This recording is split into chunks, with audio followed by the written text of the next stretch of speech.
और दाव पेतरो बहुत अच्छो काटो परी इशारा दे दिया। जो इशारा दो भीम समझ गए। क्या? अरे तब कर दो श्याम इशारा।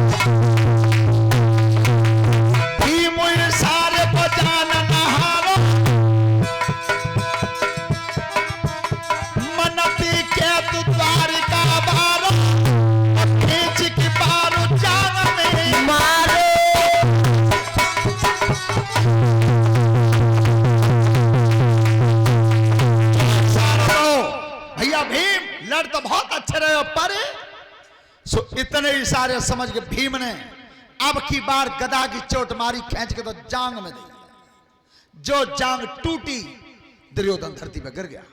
बलराम पीछे खड़े। सो बलराम ने एकदम क्रोध में हार उठा के कही, भीम कहिए गुरुजी तुम्हें लड़ाई किसने सिखाई गदा की? क्या गुरुजी तुमने? तो हमने जेऊ पढ़ाई हुई कि लड़ाई जब होते गदा की तो चोट कहां मारी जाते? भीम ने की गुरुजी सीना पे मारी जाते।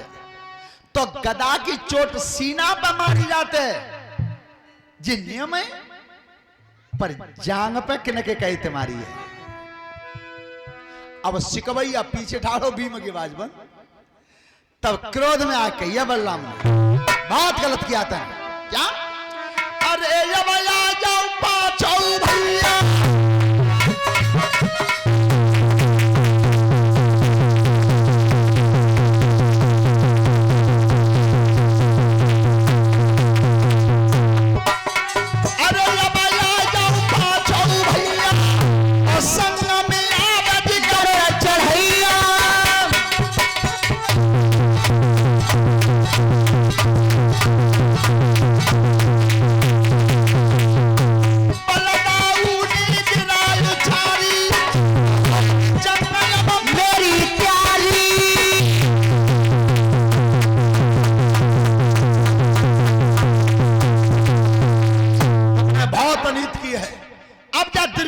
से मैं खड़ा हूं, तुम पांचों भैया और पर मददगार लाओ।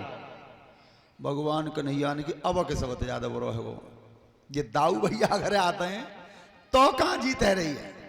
सो एकदम कही दाऊ भैया एक बार और कहियो का कही तुमने क्या अनीत तो तुम्हें अनीत आज दिखी है? तुम्हें तो अनीत आज नो दिखी है कि तुम आज ही आए हो और मोय अनीत भैया जा दुष्ट की रोजाना दिखी। मैं तुमसे ये पूछना चाहता हूं कि जिस दिन 5 वर्ष की अवस्था का था भीम और भीम को जिस समय जहर खिला के पानी में फेंका तादिन अनीत नाई बताओ।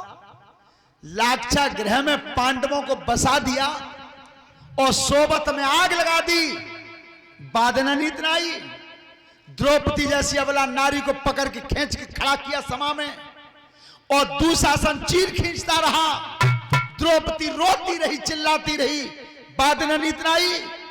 अरे 16 वर्ष के अभिमन्यु को अकेले बालक को घेर के मार दिया, तादिन अनीत नाई। और तुम्हें भैया आज अनीत दिखी है?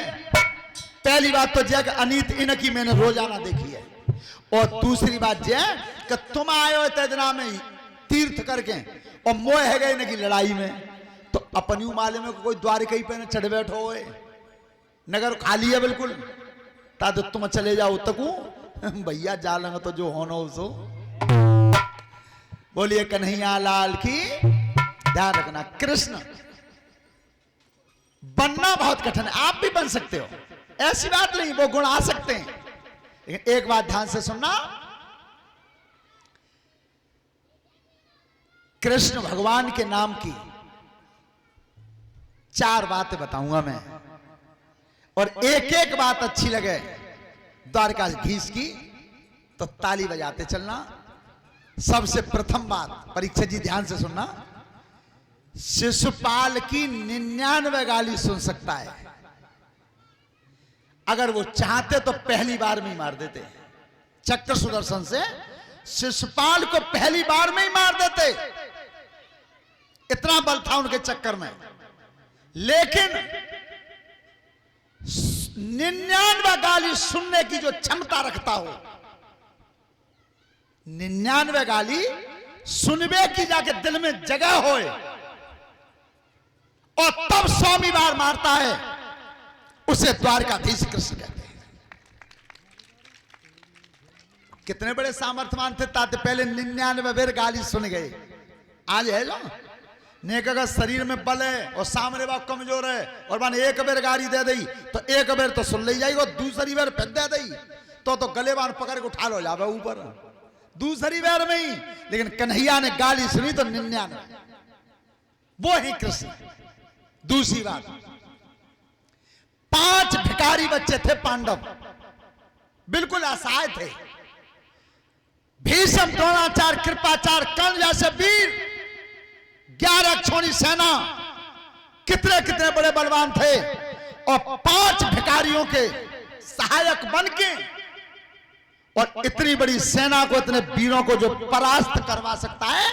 अरे अर्जुन जैसे वीर का, जिसके जहां हजारों दासों दासी काम करते थे, आज वो अर्जुन का रथ हाँक करके और पांडव जैसे असहायों की विजय करवा सकता है, हजारों लाखों वीरों को मरवा सकता है, वो द्वारकाधीश कृष्ण हो सकता है।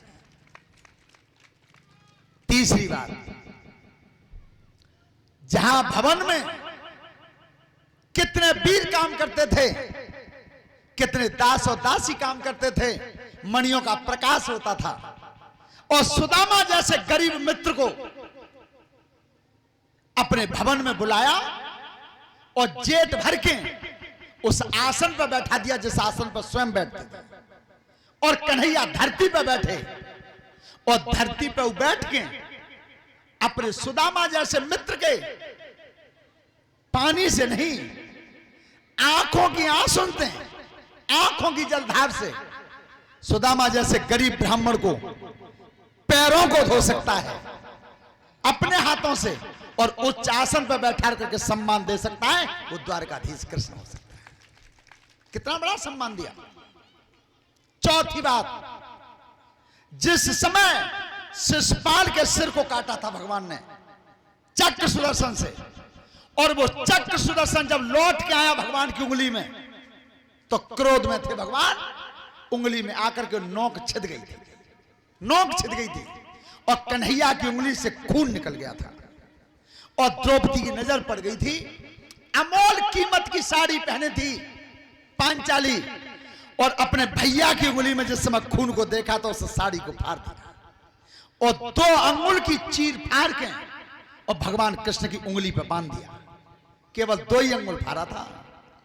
2 अंगुल चीर के बदले में जिस समय दुशासन चीर खींच रहा है, तो चीर खींच रहा था, पापी नग्न करना चाहता था, 2 अंगुल चीर के बदले में हजारों मीटर चीर दे सकता है, वो द्वारकाधीश कृष्ण हो सकता है। इतना बड़ा एहसान पटाया। श्रोता बंधो, उस समय भगवान कृष्ण चले गए पांडवों को लेकर के। अश्वत्थामा, कृतवर्मा, कृपाचार्य, इन तीनों वीरों ने आज सोती हुई सेना का वध किया, सोती हुई सेना का। और जिस समय द्रौपदी के 5 वीर पुत्र थे, सोते हुए मारा।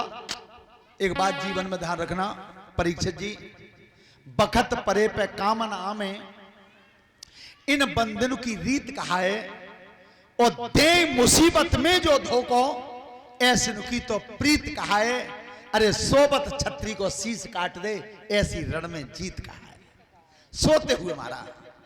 तो उस समय द्रौपदी ने अर्जुन से कहा था कि जिसने मेरे बेटा को मारा है, 5 पुत्रों को मारा है, उसे पकड़ के मेरे सामने लाओ। तो उसमें गांडीव धनुष जब पार्थ ने उठाया तो उस अश्वत्थामा ने ब्रह्मास्त्र चला दिया, ब्रह्मास्त्र, और उस ब्रह्मास्त्र पर गर्भ का मंत्र लगा दिया कि जहां तक ब्रह्मास्त्र की आवाज जाएगी, किसी मैया के उदर में संतान होगी, वो संतान नहीं बचेगी। तो वो ब्रह्मास्त्र की जो चोट थी, वो चोट जाकर के पड़ी उत्तरा के गर्भ पे, उत्तरा के गर्भ पे। और तब उत्तरा जब अपनी सास से रोई है कि मैया मेरे पेट में दर्द हो रहा है,